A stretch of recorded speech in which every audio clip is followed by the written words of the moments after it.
Muito bem.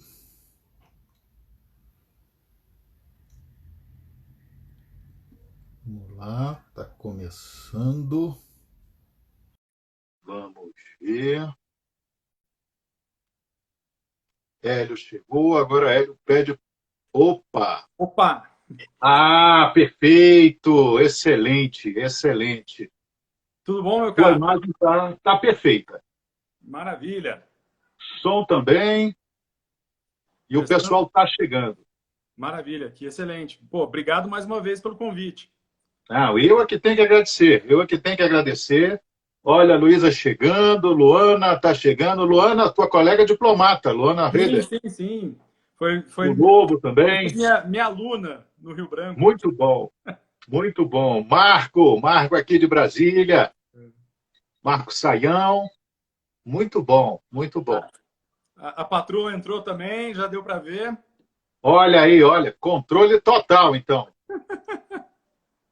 Meu abraço para ela, o Lobo da ESG, Lobo Vidal, Vidal Lobo da ESG, presente também. A gente geralmente segura uns 3 minutinhos, 4, para o pessoal ir chegando, e aí daqui a pouco a gente começa formalmente. Eu vi que você está tomando alguma coisa aí também. O Café Agreise mesmo, mas chegando, o Walsh. esse daqui é para selar as relações bilaterais Brasil-Colômbia, né? Porque já que estamos em Bogotá aqui, café de Muito bom, muito bom. E como é que tá Bogotá? Bogotá está um tempo que é sempre bom, porque Uhum. Bogotá é entre 14 e 20 graus o ano inteiro. Então, Coisa boa, coisa boa. então é um tempinho muito confortável, é muito gostoso, assim, porque é aquela coisa, eu adoro calor, mas calor Uhum. eu gosto principalmente na praia, né? No dia a dia, às vezes pode ser complicado. E esse que não é frio, mas não é também calor, você fica sempre bem. É uma cidade fantástica, é um país, a gente está um ano aqui agora, é um Aham. país surpreendente, um aprendizado sempre incrível.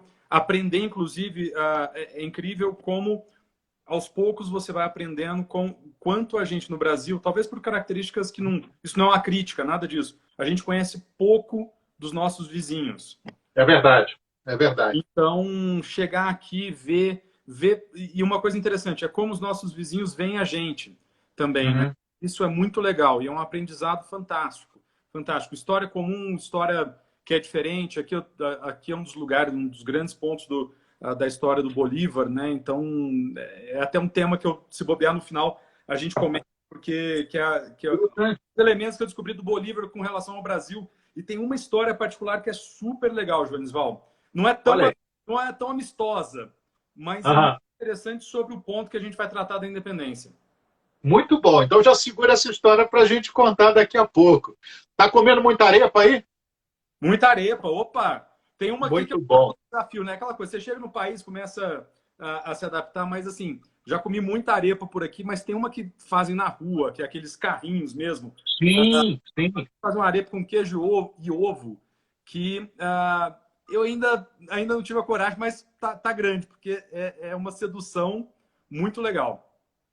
Muito bom. Paulo Roberto acabou de chegar. Hoje Opa, está na Cruz Vermelha, conhece bem a América Latina. Então já disse que vale a pena aí, ó, comer arepa. opa, maravilha. Prepara o psicológico, vai na comida de rua e E segue pronto. adiante.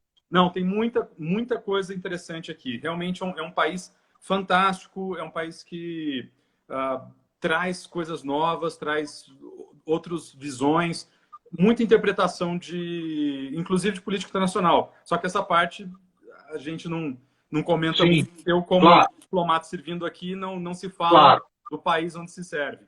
exatamente. Mas assim, não se fala não é porque assim, você está restringido a falar porque você vai falar negativamente. É pela própria convenção da diplomacia não se falar. Se eu fosse falar, eu acho que eu fundamentalmente falaria só coisas boas daqui. Sim, sim, é Efetivamente. verdade, é verdade. Muito bom, muito bom. Então, já são 17h05. A gente sempre dá uma paradinha de 2 segundos, porque depois, na hora de editar, fica mais fácil, e aí a gente começa formalmente. Então, vamos lá. Boa tarde a todos. Hoje é dia 20 de setembro do ano da graça de 2020, o ano da pandemia, e hoje eu tenho a satisfação imensa de conversar com o meu caríssimo amigo Hélio Franchini Neto, diplomata, historiador, doutor em História aqui pela Universidade de Brasília, mestre em Sociologia pela USP, e aí eu posso dizer um dos diplomatas mais brilhantes de sua geração. Um apaixonado por história, e o autor deste livro, aí deve estar aparecendo ao contrário, mas Independência e Morte, essa obra primorosa, Política e Guerra na Emancipação do Brasil, 1821-1823. O Hélio é um profundo conhecedor desse tema, e o que eu posso dizer já de antemão é que esse livro, apesar de lançado muito recentemente, ele logo já é um clássico, porque vai ser uma grande referência nos estudos de história e de independência do Brasil durante muito tempo. Então, agradecer a todos que estão nos acompanhando, já estamos com 22 pessoas, e, sobretudo, agradecer ao Hélio. Hélio, muito obrigado por estar aqui conversando com a gente hoje. Jonisval, meu caro, muito obrigado pela oportunidade. Você que é o grande mestre que a gente acaba seguindo, é sempre um prazer conversar com você. A gente tem aí já uma boa história profissional. Eu, Jonisval, a gente acabou se encontrando, sempre está se encontrando por vários elementos da vida profissional. A gente compartilha muito dos interesses comuns, mas profissionalmente a gente se encontra muito também nessa área de inteligência e defesa, que é o que a gente trabalha. Já nos encontramos quando você estava na SAI, quando você ainda está no Ministério da Defesa, né? Estou lá no Ministério da Defesa.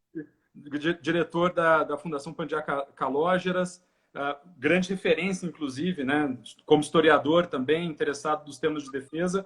Então é sempre um prazer a gente tratar desses temas e conversar um pouquinho dessa maravilha que é, quer queira ou quer não, e aí talvez seja esse fantástico mundo que a gente acha que o passado é passado e já está estabelecido, e a gente descobre que ele é tão mais interessante do que a gente pensa, e talvez seja tão interessante quanto o presente, e é uma forma também da gente compreender como as pessoas do passado lidaram com elementos muito parecidos. Óbvio, o tempo muda, e tem muita discussão de que se a história são ensinamentos para o futuro, tem gente que diz que não está, etc. Mas o que eu acho interessante da história é muito mais do que você entender grandes heróis, aquele heroísmo, é entender como pessoas comuns, pessoas como a gente, enfrentaram situações, às vezes, muito parecidas, ou mais desafiadoras ou menos desafiadoras, do que a gente passou.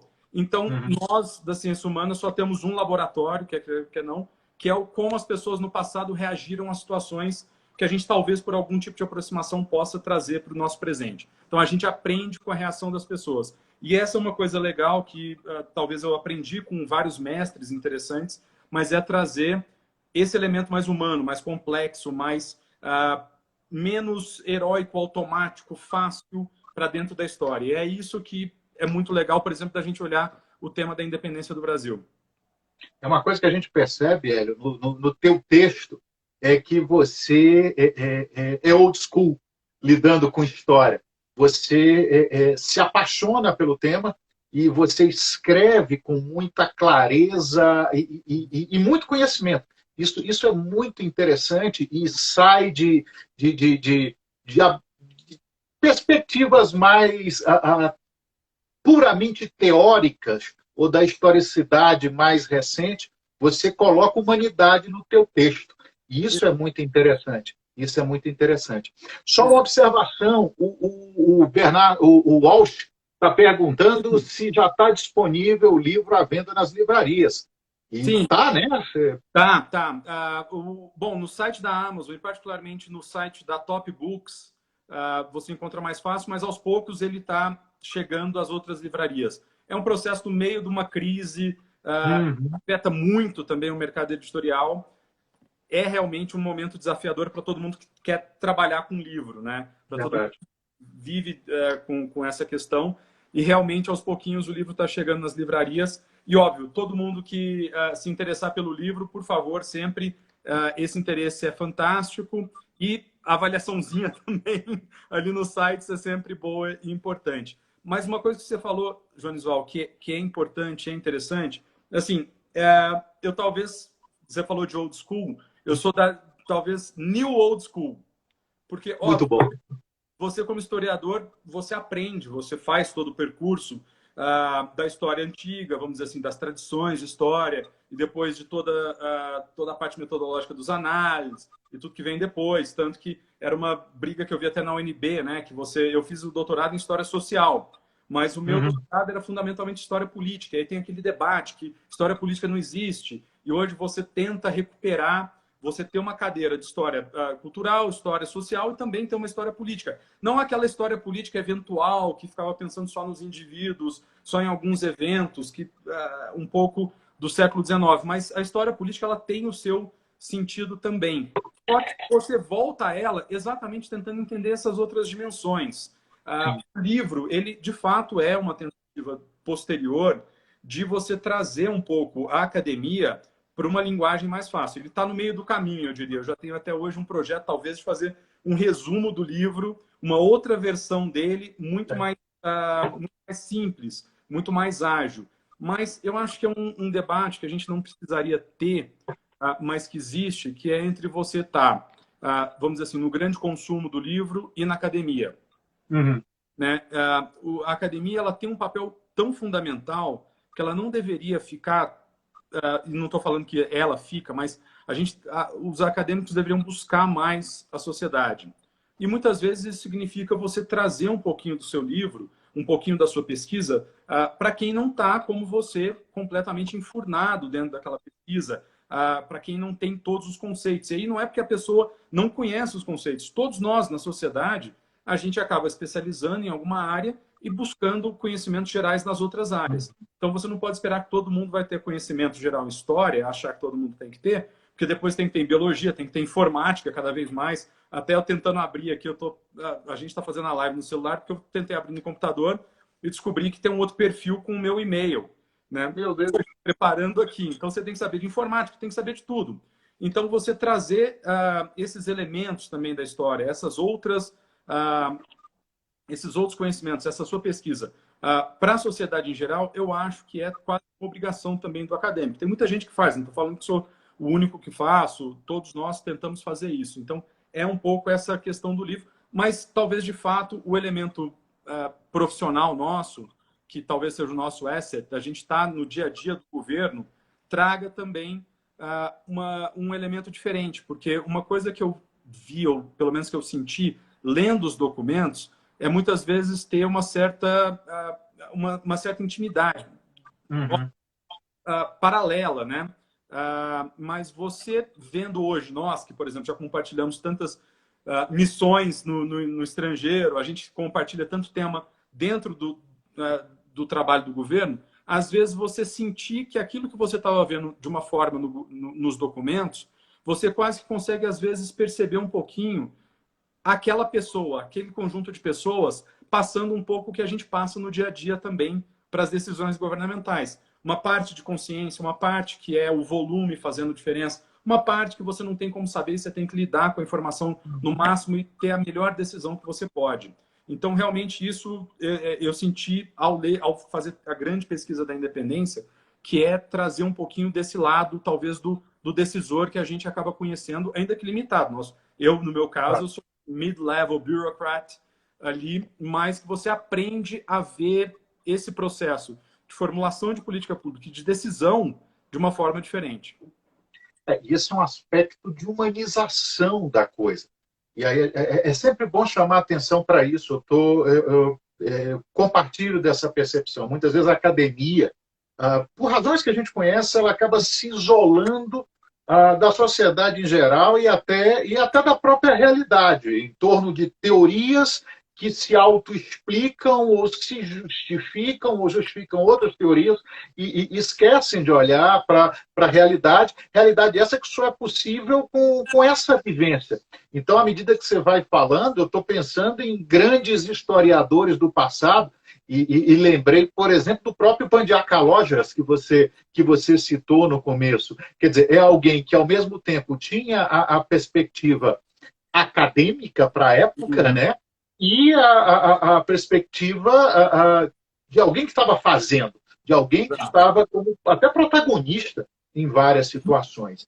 E nesse sentido, eu acho que o teu livro ele faz ele presta um serviço muito interessante, porque ele traz, como você falou, ainda que de uma forma mais aprofundada, o livro tem mais de 600 páginas, mas não se assustem, porque são 600 páginas que você devora rapidamente por causa do talento do Hélio na escrita do livro. Mas, de toda maneira, traz para aqueles que não são iniciados nos assuntos de história, e ninguém tem obrigação de conhecer tudo isso, traz um pouco desse relato. E aí a gente volta lá, falando de New Old School, coisa parecida, a gente volta lá ao ofício do primeiro historiador, lá no passado, que era contar um pouco, para deixar o legado para as futuras gerações sobre o que tinha acontecido. E eu estava lembrando de outra coisa. Antes de mais nada, cumprimentando o pessoal que está chegando agora também, a Luana Monville comentou, por exemplo, sugeriu que você pensasse em uma história concisa da independência, que nem a história concisa do Boris Fausto, ou Exato. Coisa parecida. Eu estou com uma ideia que eu vou até talvez testo aqui, porque a questão das datas, a gente discutiu 2 de setembro recentemente, quase que pensando em fazer um resumo desse livro por meio das datas, quase que uma independência de calendário. 22 datas, o número de 1822, 22 datas fundamentais, assim. Então, muito bom, muito bom, muito bom. E também não posso esquecer, tá? Você falou do livro, ele está disponível em e-book também, não é isso? Em formato eletrônico. No Kindle. No Kindle. Kindle. É. Então, o pessoal que não quiser esperar Correios do Brasil, que no momento a gente está numa situação um pouco complicada, se bem que a Amazon entrega por fora dos Correios. Mas quem quiser, quem tiver com vontade de começar a ler o Hélio hoje, já está em formato eletrônico. Espera a live acabar, por favor, e depois já adquire o livro, o e-book. Só para lembrar, eu espero que essa live... Bom, isso que você está falando da questão do contato com a sociedade é um dos objetivos desse nosso trabalho. Nós já estamos na 5ª live, no 5º domingo, né? Falando de história, de guerra, de independência do Brasil. E aí eu lembro sempre que não só no nosso perfil no Instagram, mas também no nosso canal no YouTube, Joanisval BSB, de novo, Joanisval BSB, a gente lá pela terça, quarta-feira, a gente coloca essa live também. Então, quem perder hoje, ou quem quiser ver de novo, tem lá no nosso canal do YouTube. Aí eu já faço a propaganda mesmo e peço para os amigos conhecerem o canal, se inscreverem no canal. Não cai o dedo se você se inscrever. Você não vai ter nenhum impacto no seu bolso se inscrever, e ajuda a gente a divulgar esse trabalho. Então, eu acho que assim a gente vai crescendo e a gente vai conversando um pouco mais, vai tornando mais popular temas que eu conheço bem, o Hélio, nos são muito, muito caros e que ainda são pouco conhecidos. E aí a gente já passa, inclusive, porque daqui a pouco nossa hora acaba, esse negócio só tem 1 hora, para o tema de hoje, que são as guerras de independência. As guerras de independência. E sempre bom lembrar que há aquele grande mito, que a gente começou nas lives anteriores falando de mitos da história do Brasil, mitos da independência. E um mito muito grande, né, Hélio, é que foi um processo pacífico, foi um passeio pela independência, e a gente sabe que não foi bem assim. Você pode comentar um pouquinho mais sobre isso, Hélio, sobre as guerras em si no nosso processo de independência? Exato. E é interessante que a gente tem até documento para isso, né? Precisa ter teoria, né? Eu estava aqui fazendo a revisão. É óbvio que eu vou fazer aqui um resumo muito sumário de tudo isso, mas ao fazer a revisão, vendo o livro, passei amanhã fazendo isso, é engraçado que... e é uma surpresa para mim, é óbvio que você pode tratar isso com relativizar ou não, mas você tem, por exemplo, uma carta do Dom Pedro de 1º de agosto de 1822, antes do 7 de setembro, em que ele fala, a carta ao povo, né, em que ele fala das causas da guerra travada contra o governo português. Interessante. Isso é o texto, né, assinado pelo Dom Pedro. E tem outros momentos em que você fala em guerra de arma aberta. Mas a grande questão que me chamou a atenção, e eu acho que para tratar da guerra, a gente tem que fazer uma introduçãozinha rápida. Se estiver passando o tempo, pelo amor de Deus, me avisa, porque assim, Tá. é um livro, mas também é tese de doutorado. E que a gente começa a falar da tese, a gente não tem limites, né? Eu sempre, alguém me pergunta desse tema, eu falo, pelo amor de Deus, saiba quando me parar, porque senão não tem limite. E é tanta coisa interessante que vai trazendo que às vezes você tem que resumir e tentar colocar. Porque eu acho que o processo, porque essa imagem, que é uma imagem tão diferente do que as pessoas normalmente estavam acostumadas, e uma contraposição aos grandes historiadores que vieram antes e que não tratavam do tema. Na verdade, é um complemento, eu acho, à historiografia que vem depois dos anos 80. É talvez a oportunidade de você ter novas fontes, uma facilidade muito maior que a gente tem hoje em termos de documento, e aqui fica até uma homenagem à Biblioteca Nacional e ao Arquivo Nacional, porque eu estava distante, eu estava fora do Brasil, e a forma como eles me auxiliaram no acesso aos documentos foi algo fantástico. Também o ONB tem um arquivo que é o do Projeto Resgate, que eles colocaram online, e aí é muito interessante. E teve ali uma pergunta, por que independência e morte? Já adiantando, porque o slogan que foi colocado naquela época era independência ou morte, mas toda a tese é de que, na verdade, a independência ela veio também com um grande número e conflitos que trouxeram também o que a guerra sempre traz, o risco da morte ou a morte efetivamente. Isso houve. E a grande questão é como você chegar nisso. Porque você vai estudando a história e essa parte, esse processo do meu doutorado, não são os 4 anos do doutorado, 1 ano, 2 anos antes de preparação do tema, mas são 10 anos, mais ou menos, que são os estudos exatamente para ingresso no Rio Branco, em que você tem um aprofundamento muito grande de história. E esse tema da construção do Estado brasileiro e da construção da nacionalidade brasileira fundamentais para um diplomata que quer entender como representar o Brasil. Você vê que toda a historiografia, a partir dos anos 80, ela evolui para dizer, olha, a nossa ideia de Brasil pré-formado, o Brasil está desde 1500, nós já existíamos como brasileiro e, basicamente, os portugueses dominaram o Brasil e, com isso, nós tivemos aquelas primeiras tentativas de nos livrar do jugo português, como na Inconfidência Mineira, e depois nós conseguimos. Ou seja, aquela ideia de Brasil muito pronto, ela começa a ser questionada. Isso não sou eu que estou fazendo. A gente pode pegar todos os grandes historiadores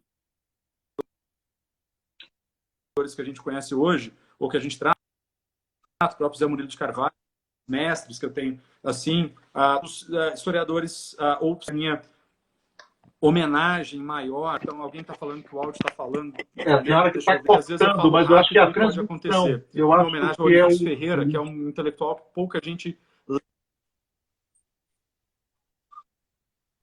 Mas esse processo de construção da nacionalidade é algo tão interessante que levou a muitas. Se a nacionalidade brasileira ela é construída de forma aos poucos, e aí não tem artificialidade, porque toda nacionalidade ela é uma construção.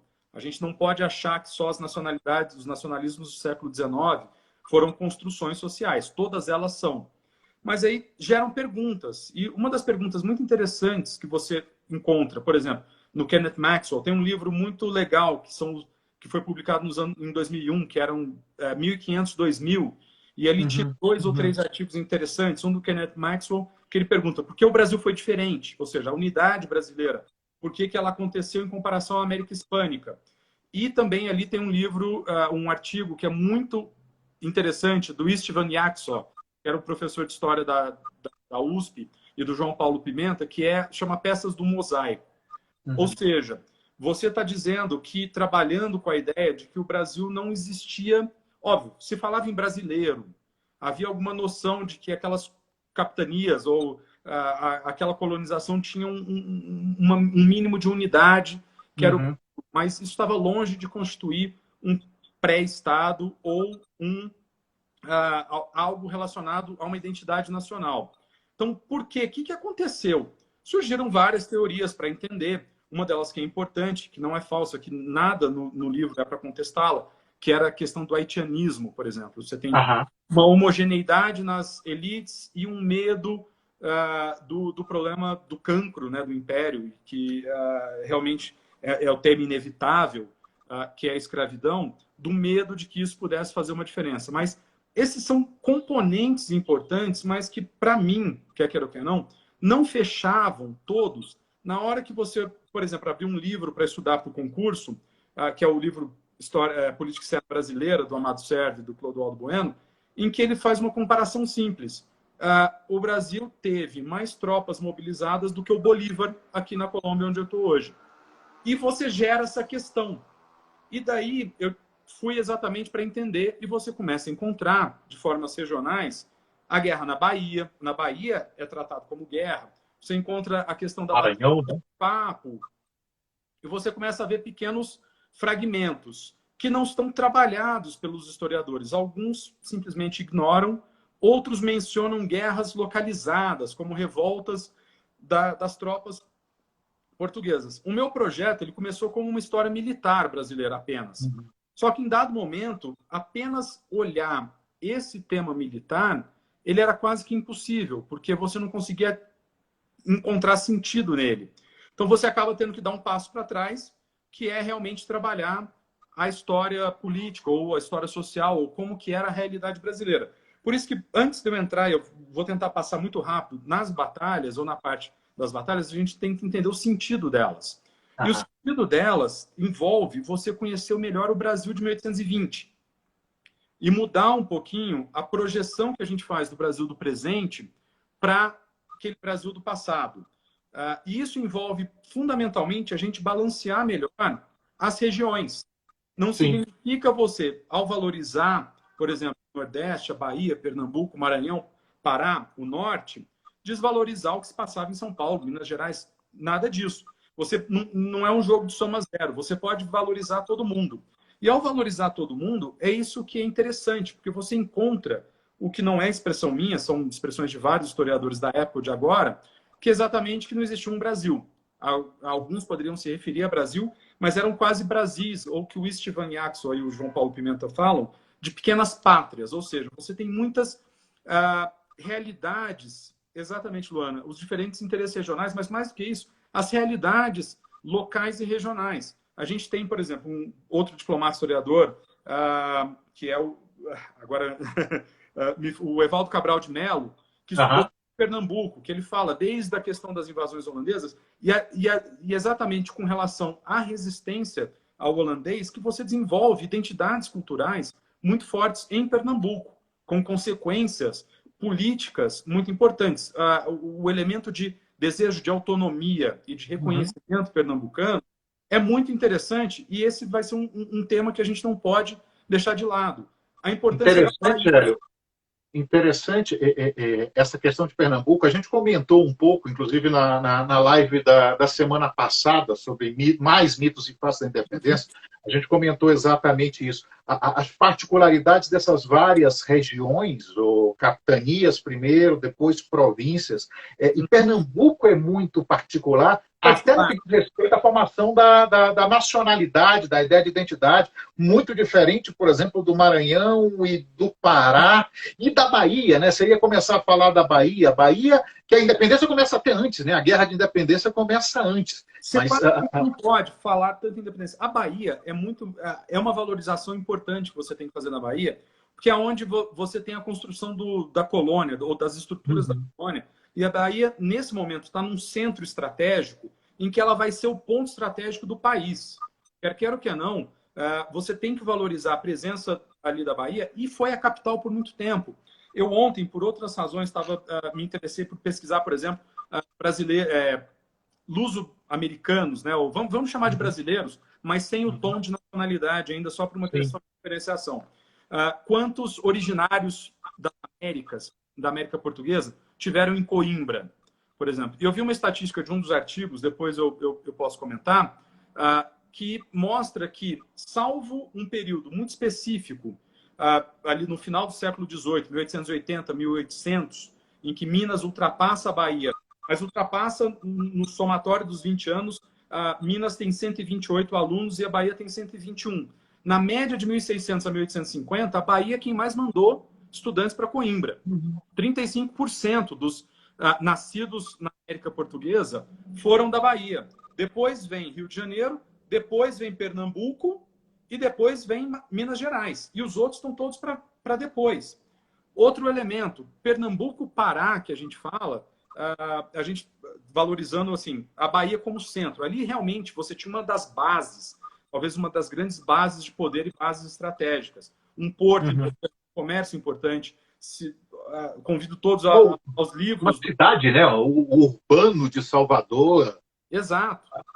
Exato. Até mesmo, por exemplo, todo o tráfico, o comércio triangular, África, Brasil e Portugal, ou Europa. O Costa e Silva trabalha muito isso, como, por exemplo, os nobres dos estados que existiam da África mandavam seus filhos, muitas vezes, para estudar em Salvador, para se formar em Salvador. Então, você tem ali Pernambuco, Bahia, pontos importantíssimos. Você tem o Maranhão e o Pará, umas realidades. E o que é interessante do que hoje seria 50% do território do Brasil é como eles tinham pouca relação com o Sul. A gente acha, e esse é um dado interessante, a gente acha que, como hoje a gente vê o Brasil, era muito mais fácil você sair de São Luís e chegar no Rio de Janeiro. Só que a gente esquece na navegação como que era a realidade das correntes no Atlântico. E você sai de São Luís, isso são relatos. Em 15 dias você estava em Portugal. Dependendo da época das correntes no ano, você levava 3, 4 meses para chegar no Rio de Janeiro.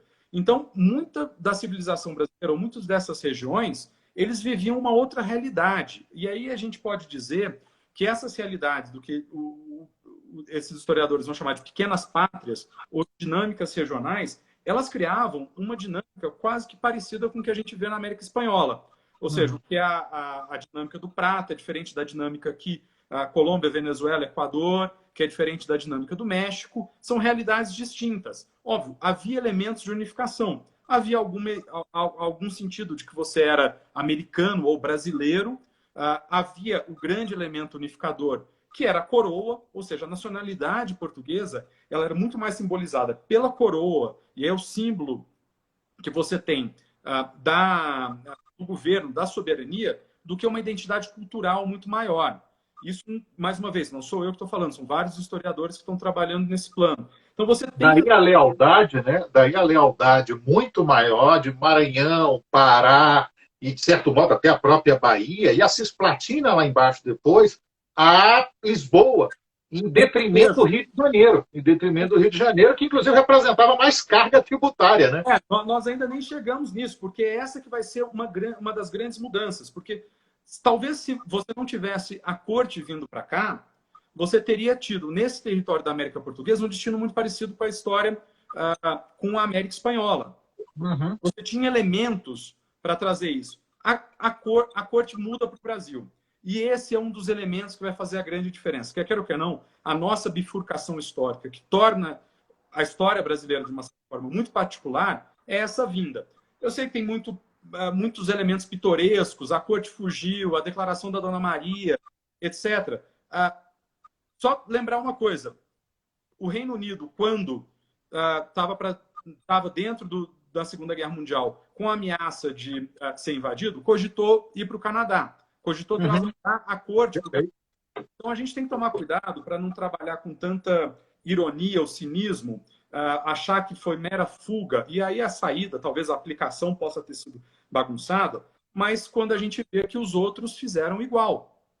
Eu falei exatamente disso, Hélio, na live passada e falei um pouco na anterior. As pessoas acabam ridicularizando, até por desconhecimento, alguns fatos importantes da nossa história.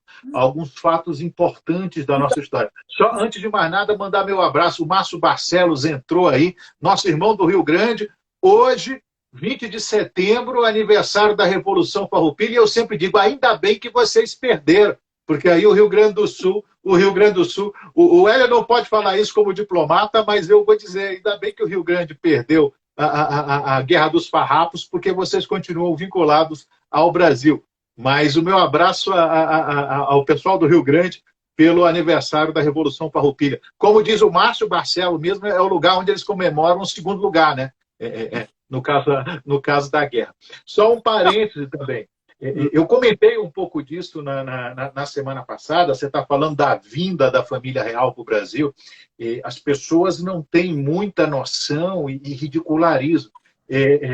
O plano de transferência da corte para cá, como você associou do Reino Unido para o Canadá, o plano de transferência já era algo muito antigo. O próprio Pombal já tinha consubstanciado isso, né? Pode até para o Dom Bosco, né? A visão dele sobre você ter a corte e trazer. E tem elementos, assim, é interessante. A gente não precisa, para criticar os problemas nossos, a gente não precisa desvalorizar o que pode ser bom.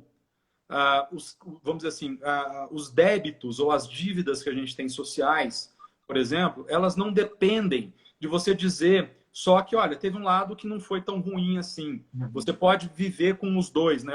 Eu sempre, para tratar de elementos do ser humano, eu gosto daquela imagem da mitologia grega, que é Zeus com dois copos, o copo do bem e o copo do mal, botando um pouquinho em toda pessoa, né? Então a gente não precisa sempre buscar uma perfeição absoluta. As pessoas são contraditórias e são mais complexas. E é nisso.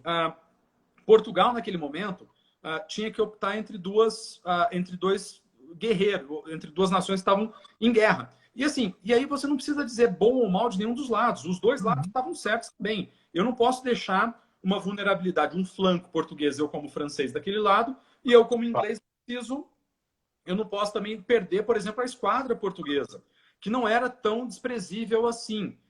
E olha só como o Reino Unido faz a mesma coisa, e aí sem nenhum julgamento de valor, na Segunda Guerra Mundial. Eles não poderiam deixar que a esquadra francesa fosse cair na mão dos alemães. E afundam ela. Afundam ela. Então, o raciocínio britânico é estratégico, ele é bom ou mal, isso não é função do historiador. Mas uma coisa interessante que eu estava vendo, que eu confesso que na época da pesquisa eu não vi, Joanisval, é como Portugal tinha um exemplo do que ia acontecer ali em 1807, porque 2 meses, 1 mês e meio antes, 2 meses, os britânicos afundam a esquadra dinamarquesa. Interessante, eu não sabia disso. Eu vi num livro completamente fora. E como o que eles fazem com Portugal, eles fazem com a Dinamarca. Eles invadem, eles fazem uma invasão terrestre na Dinamarca para você eliminar esses problemas. Mas o fato é que Portugal, quer queira ou quer não, tem que ver, olha, ou eu perco o território europeu ou eu perco a colônia. E pensar que o Reino Unido, por exemplo, a gente pode tratar disso em algum momento, se o Reino Unido fez as independências, porque era o momento do desenvolvimento capitalista, tal. Vou entrar nessa parte ideológica não, porque ela é mais complicada, mas esse momento do Reino Unido, se você está em guerra, óbvio, se eu vou cortar, se eu domino o mar e não domino a terra, a minha forma de punir ou de buscar uma vantagem estratégica é buscar em outro lugar. Então, o Reino Unido, o que ele faz com a Espanha, em dado momento, ao alimentar, talvez, as independências das colônias espanholas, seja uma reação à forma como a própria Espanha se posicionou naquele momento. E Portugal fica no meio do caminho. Mas no momento que Portugal decide, e é uma decisão estratégica, você tem elementos para falar que isso não é uma decisão atabalhoada, mas sim uma decisão estratégica, você vê que muda a nossa história. Por quê? E aí que está o ponto fundamental. Porque você vai mudar, e esse que é o balanço, talvez, que eu tenho que falar da guerra, que você vai mudar a história do Rio de Janeiro. Você não vai mudar necessariamente a história de todo o território brasileiro, mas você vai mudar a história do Rio de Janeiro. Nós não temos outro caso na história, bom, não vou falar tão peremptoriamente, porque sempre tem como aprender, mas em que uma corte europeia se trasladou, e não só isso, ela transformou a cidade, para onde ela foi trasladada, em capital. Não é que ela ficou como corte no exílio. O Dom João VI constrói o que a Emília Viotti fala da interiorização da metrópole, que você começa a trabalhar com as regiões mais próximas, em termos de abastecimento, em termos de economia, em termos, inclusive, de recrutamento das elites. E elites aqui no sentido do Wright Mill, no sentido positivo. O recrutamento das elites, você começa a consolidar, enraizar os interesses naquela região. o Brasil é elevado a reino. E esse é um tema que é jurídico. É fascinante. É fascinante, eu não vou entrar nos motivos, porque senão a gente perde aqui muito tempo, mas o Brasil é elevado a reino em dezembro de 1815, ou seja, ele se torna, para todos os efeitos, independente de Portugal. O Brasil, o reino do Brasil não tem mais relação com o reino de Portugal. Os dois reinos da coroa portuguesa. Os ciúmes aí que está, é um tema importante daí. E uma coisa importante que a gente não pode esquecer, o Rio de Janeiro coroa um rei de tradição europeia. E a simbologia disso é muito grande. Né? Você teve outros reis coroados fora, e você pode, não é valorizar, vamos dizer assim, a história europeia em contraposição à história de outros povos. Não, já que a gente está falando dessa dinâmica, você tem exatamente o traslado de uma corte europeia em que é coroada. Então, o Rio de Janeiro se torna a capital. E quer queira que não, se a gente for ver, o Rio de Janeiro se torna a capital efetiva do Império Português. Exatamente, do Reino Unido, né? Exato.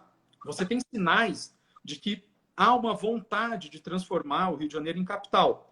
Óbvio que muita gente vai trabalhar com isso. São Paulo, Minas Gerais, você tem uma transformação disso.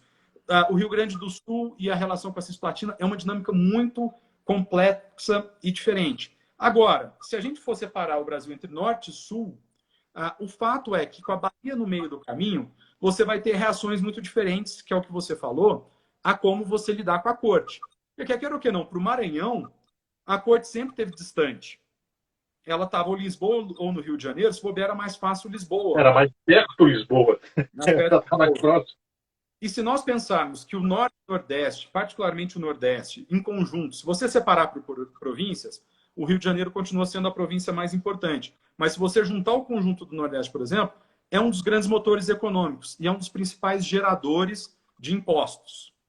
E esse que é o tema interessante, porque os benefícios da interiorização da metrópole eles são sentidos de forma diferentes e vão gerar reações diferentes. A centralização do Rio de Janeiro, no Rio de Janeiro, ela vai suscitar problemas daqueles que são mais ligados a Lisboa ou mesmo daqueles que estão inspirados pelos ventos das novas ideias de liberalismo, de descentralização. E é essa primeira dinâmica. São duas dinâmicas que a gente tem que sempre levar em conta. A dinâmica Rio de Janeiro-Lisboa e a dinâmica das províncias com Lisboa ou com Rio de Janeiro. Porque é isso que, no momento que vai chegar a Revolução do Porto, isso que vai gerar um duplo movimento de cada província tendo que lidar com essa realidade e lidar com o fato de que o Rio de Janeiro e Lisboa vão começar a brigar. Só um dado interessante para a gente pensar nessa realidade, e sem essa a gente não entende o que vem depois. Segundo o Correio Brasiliense, eu procurei várias outras estatísticas, mas segundo o Correio Brasiliense de 1822, o Brasil tinha mais ou menos 4,5 milhões de habitantes, dos quais 700 mil, mais ou menos, no Rio de Janeiro, 650 quase em Pernambuco, 620 em Minas Gerais, 592 na Bahia, 462 no Maranhão. Ou seja, Maranhão muito populoso e com destaque. Se a gente juntar tudo, o que a gente conhece como Nordeste hoje é mais populoso do que o Sudeste de hoje, naquela época. E é isso que a gente vai tentar colocar. O que acontece? A Revolução do Porto, ela tem, várias origens, todos os movimentos liberais, mas ela tem também um elemento de quando ela estoura na área europeia, ela tem um movimento de recuperação e de tentativa de você rever um pouco a situação de como estava a gestão do Império Português. Vamos colocar em 3 pontos, então, 3 blocos que a gente pode trabalhar nessa situação. Só um ponto, nós temos mais 10 minutos de conversa. Caramba! Quer dizer que a gente vai ter a oportunidade de falar disso mais adiante também. Já fica convidado para uma próxima live para a gente continuar esse papo. Mas vamos lá. Eu vou resumir basicamente nisso. Quando você tem a Revolução do Porto, o José Machado ele fala em a quebra da mola da sociedade, a quebra da mola da sociedade, né? Ou seja, aquela estrutura baseada na coroa, ela se desfaz. As províncias acabam tendo que lidar isoladamente ou cada uma lidar com a Revolução do Porto de forma distinta. E há uma intenção nisso, nessa questão. Lisboa, por exemplo, começa a tentar trabalhar com as províncias diretamente, vai passando o Rio de Janeiro. Então, você vai ter eleições em cada uma das províncias que são feitas que é feita de forma diferente. cada província vai ter uma realidade. E é interessante como as elites dessas províncias, ao disputarem essas eleições, ao disputar o poder dessa nova configuração, vão gerar problemas. Uhum. Então você tem, de um lado, para a gente fazer um grande resumo, cada uma das províncias lidando com uma forma diferente e lidando com problemas, e algumas mais próximas do Rio de Janeiro, outras mais próximas de Lisboa. A Revolução do Porto ela é feita contra o Rio de Janeiro, contra a centralização do Rio de Janeiro. Então a gente tem que ver que, mesmo quando o Dom João VI vai embora, o Dom Pedro que fica ali, ele é ainda visto como aquele elemento pelo qual você reagiu. E a Revolução do Porto e as cortes que são convocadas, elas passam a ser vistas como um elemento liberal legítimo. E aqui a gente teria, por exemplo, um elemento fantástico para trabalhar, que é aquela imagem de que Lisboa poderia mobilizar a Santa Aliança contra o Dom Pedro. Espera aí, o elemento liberal contra o qual a Santa Aliança foi criado são as cortes de Lisboa, não é o Dom Pedro no Rio de Janeiro. Exatamente, interessante. Ninguém fala disso. Mas o fato é que, ao mesmo tempo em que cada província acaba lidando de forma diferente com a Revolução do Porto e acaba reagindo às cortes de formas diferentes, o Rio de Janeiro vai ter a sua própria reação. E aí é quando a gente coloca o tema, a dicotomia da regeneração versus recolonização. Enquanto o movimento em Lisboa quer recuperar o poder de Lisboa, o Rio de Janeiro quer manter o seu próprio poder. E com isso, eles começam a tratar, não era uma recolonização efetiva, mas a propaganda que é tratada no Brasil isso é parecido com uma recolonização. Então, a narrativa que se constrói é essa, né? O que você vai ter uma disputa entre os eixos centrais de quem vai mandar, e aqui a gente poderia trabalhar com bastante nisso, e aos poucos essa disputa no eixo do Rio de Janeiro vai se aproximar do Dom Pedro, e o Dom Pedro vai se tornar aos poucos, e não de forma necessária, o líder desse movimento, vai precisar tomar medidas significativas, inclusive no plano militar, para se consolidar como o chefe do que era usado na época, as províncias coligadas, que era São Paulo, Minas e Rio, que aos poucos é a questão do fico, etc., e a gradual construção da causa do Rio de Janeiro, Lisboa vai reagir a isso e vai tentar tomar medidas de reação, e as províncias do norte, elas vão se dividir. Uma parte significativa delas prefere Lisboa e não vai mudar por muito tempo. Outra parte vai quebrar. E aí a gente tem todos os elementos de uma guerra civil. Sim. Dois polos disputando o poder e todas as regiões tendo que enfrentar vamos dizer assim, a desestruturação do poder anterior dentro dessa realidade e também ter que optar por um dos dois lados. Essa opção não é feita imediato. Por exemplo, o que você vê na Bahia no primeiro semestre de 22 são disputas internas. Você tem disputas entre grupos que inicialmente apoiavam a Revolução do Porto e que vão se quebrando, e depois uma parte desse grupo, que é o grupo que se reúne em Cachoeira, vai aderir ao Dom Pedro. Pernambuco leva muito tempo para fazer a adesão. A adesão efetiva é em novembro de 22. Até porque os pernambucanos são republicanos, né? Eles que falassem em separação, que eles saíssem e se separassem de tudo. E é uma decepção que eles têm com as cortes e que leva eles a acreditar nas promessas do Rio de Janeiro, porque eles tinham as suas próprias demandas, que eram de uma autonomia regional, que é muito relacionado à realidade de Pernambuco. Eles não conseguem, eles começam a tentar ver com Dom Pedro essa possibilidade, e isso que é interessante, porque aqui não é uma aproximação de identidade, é uma aproximação articulada, negociada. Tanto que Dom Pedro deixa de cumprir essa promessa, que é a autonomia na nomeação dos seus próprios governadores, que ele nomeia já passada a guerra, e que ele fecha a Constituinte, você tem o quê? A Confederação do Equador. Tem muito relação com isso. E esse próprio elemento dessa confusão que a gente vê e desse processo em que o Dom Pedro, aos poucos, vai conquistando adesões, vai fazendo promessas e negociando apoios, vai pressionando outros a aderirem, e uma parte significativa dos outros ele vai ter que ir para a guerra, essa, vamos dizer assim, fragilidade dessa unidade inicial, ela vai já se mostrar em 24 e 25, e na hora que a gente tira o Dom Pedro de cena, você vê ela voltando completamente na regência. A gente costuma estudar a regência já como se fosse uma realidade brasileira, mas na hora que você começa a ver, ela tem muito parecida com o que é o processo da independência.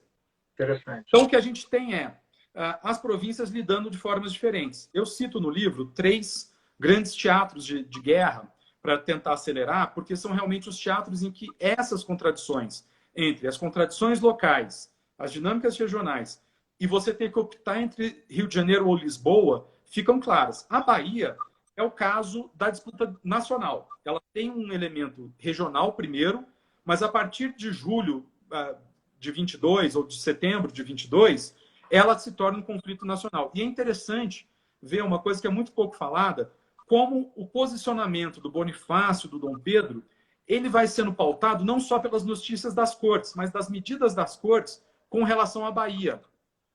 Se a gente for ver qual que é um dos principais motivos da reunião do Conselho de Procuradores, não é Conselho de Estado, é Conselho de Procuradores, de 2 de setembro, das cartas da Leopoldina e do Bonifácio, que alcançam o Dom Pedro em São Paulo, é a notícia da chegada de tropas na Bahia.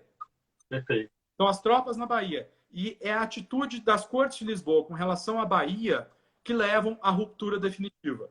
Isso não há dúvidas quanto à relação entre como o Rio de Janeiro está reagindo à Bahia. A Bahia é o centro. Quem dominasse a Bahia acabava quase que levando o Brasil, ou pelo menos o norte do Brasil. Então, ali você vai ter um conflito regional que vai derivar num grande teatro estratégico nacional. E é impressionante. Você chega a ter, em dado momento, 30 mil soldados mobilizados dos dois lados. Eu me lembro que o Amado, eu tive a sorte de ter sido aluno de graduação do Amado de História da Política Exterior do Brasil. Acho que é a matéria, inclusive, que você leciona no Rio Branco, né? Uhum. E quando o Amado estava escrevendo o História da Política Exterior do Brasil, o professor Amado Serra. E foi uma das coisas que mais me chamou a atenção nessas aulas do Amado, quando ele falava da construção do nosso exército de independência e das forças que estavam ali combatendo. A gente não tem muita noção. Não tinha nada. Mas tinha, né? Os portugueses estavam lá.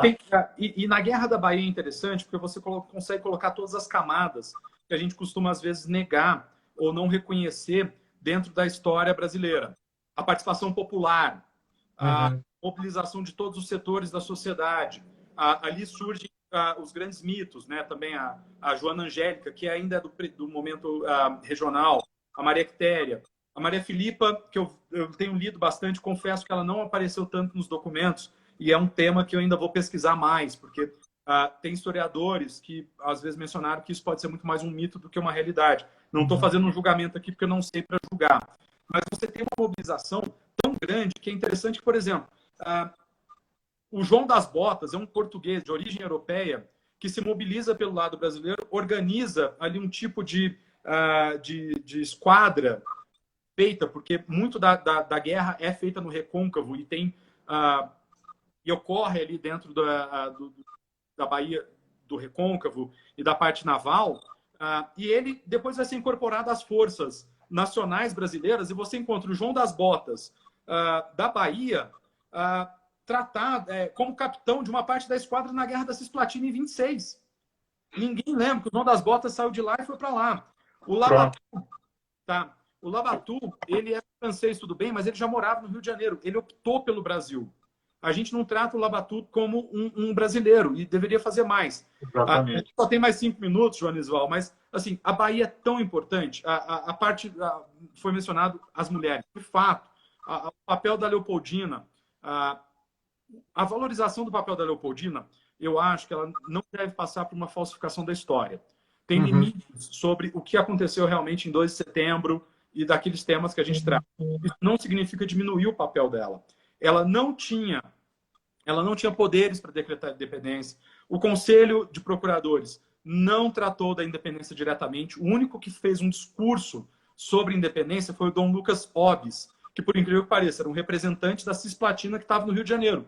E ele faz um discurso em espanhol. E está registrado nas datas. E as datas você encontra na internet de forma fácil. O Dom Pedro é uma coisa que você vai gostar. Em 7 de setembro, é uma declaração que não tem consequências efetivas nenhuma. Ele continua assinando como regente até 12 de outubro. 12 de outubro, o documento que é publicado em 12 de outubro, que é efetivamente quando o Brasil se torna independente, ele fala o primeiro da independência. 12 de outubro, por que 12? Aniversário do Dom Pedro. Aniversário dele. A gente cobriu o aniversário do Dom Pedro com outra data, mas o feriado original é outro. Não, e tanto que antigamente, e aí a gente vai ter que acabar agora, mas eu vou te propor vou te fazer uma proposta indecente, tanto que durante muito tempo, quer dizer, no início do Império, a data da independência que se comemorava era o 12 de outubro, né? Era o 12 de outubro. Já no meio do segundo reinado, já não mais. Eu fiz essa já pesquisa, não mais. eu estou explorando. Em 1872, que seriam 50 anos, eu pesquisei os jornais, já falam de 7 de setembro. O 12 já sumiu. Primeiro reinado, ainda mais colocado. A gente nem tratou ainda do norte, é impressionante, né? Bom, então vamos fazer o seguinte. Se você tiver um tempo mais adiante, no próximo domingo ou no outro, eu queria continuar conversando contigo para a gente falar sobre a Guerra Civil no Brasil durante a independência. No fim, fez só a preleção, né? Foi. Então, nós vamos fazer isso. Se o Hélio tiver, eu vou combinar com o Hélio direitinho, se ele tiver o tempo, a gente vai continuar conversando, mas eu acho que essa live de hoje serviu para dar um gostinho de um tema muito, muito interessante. Muito, muito interessante. E a gente já tem mais 2 minutos só, então, antes de passar a palavra para o Hélio, eu queria agradecer muito a todos que participaram, que estiveram com a gente nessa live. Foi muito interessante. Ela, espero, se eu conseguir, a internet a gente sempre se atrapalha com esse negócio de tecnologia. Se eu conseguir, ela vai estar disponível a partir de terça ou quarta-feira no nosso canal no YouTube, Joanisval BSB. Joanisval BSB, convido a todos a conhecerem o canal. A gente fala disso também, dessas questões de processo de independência. Então, se inscrevam, divulguem, manda. Repito sempre, não cai o dedo. Se você se inscrever no canal do YouTube, se você compartilhar com a família, com os amigos, se você não gostou, você compartilha com um amigo chato, né? É aquela história, não gostei desse canal, então manda para um chato, né? E a gente vai aumentando o número de seguidores. Hélio, muito obrigado mesmo. Obrigado a todos. E a gente vai fazer mais lives, porque essa daqui foi só um gostinho. E como vocês viram, o Hélio é um profundo conhecedor e ele consegue transmitir isso com muita tranquilidade e muita clareza. Olha o livro dele aqui, né? Olha o livro dele aqui, disponível nas melhores livrarias. Pela Amazon você recebe em casa. E se você tiver com muita vontade de ler, eu acredito que você está com muita vontade de ler, tem e-book também. Você já pode, assim que acabar a live, já encomendar pela internet. Hélio, você tem a palavra, meu caro. Obrigado, meu caro, mais uma vez. Poxa, fantástica oportunidade. Peço não tanto desculpa a todos os que estavam assistindo para a gente ter feito mais uma preleção, nem ter entrado no tema da guerra praticamente, porque tem muita coisa para ser tratado e essa é a parte mais legal da história. Você começa a descobrir tantos elementos. A gente, por exemplo, pode falar dos combates em si, a gente pode falar das diferenças. Por exemplo, eu vou citar só um dado aqui para terminar. As cortes portuguesas terminaram em 22 com uma Constituição. Dos 72 originais deputados brasileiros, 46 chegaram. 34 assinaram a Constituição brasileira. Ou seja, os representantes populares que foram para lá, dos 46, 34. Só 12 saíram e foram para o Rio de Janeiro. 34 ficaram do lado de Lisboa. O que tem aí, o pano para manga todo para a gente trabalhar sobre esse tema. A gente nem entrou na parte do Reino Unido, por exemplo, que é super interessante. Aí, na hora que você olha, por exemplo, tem aqui o livro sobre os documentos, você encontra um outro mundo, um mundo muito mais interessante. O tema do Bolívar, só para falar 10 segundos sobre ele, a gente pode explorar na próxima. O Bolívar, em dado momento, ele tem um plano de invadir o Brasil via Mato Grosso para chegar no norte. Porque eles avaliavam que o norte não estava com o Rio de Janeiro e que bastava uma chaminha e que você quebrava o Brasil inteiro naquele momento, já em 25, 26. Essa é a significa. Então, obrigado, Joanisval. A gente tem muita coisa para tratar, muita coisa interessante e espero ter a oportunidade de tratar com você. Mais uma vez, muito obrigado. A gente está sempre encontrando e é sempre um prazer conversar com você. Obrigado. Olha, 30 segundos está me dizendo aqui, tempo restante. Então, nesses 30 segundos, a gente só tem que agradecer. A gente tem que agradecer ao Hélio. Brilhante, meu caro. Brilhante exposição. Um papo maravilhoso, gostei mesmo, dinâmico. E agradecer a quem está acompanhando, todo mundo aí. Eu não vou conseguir citar todo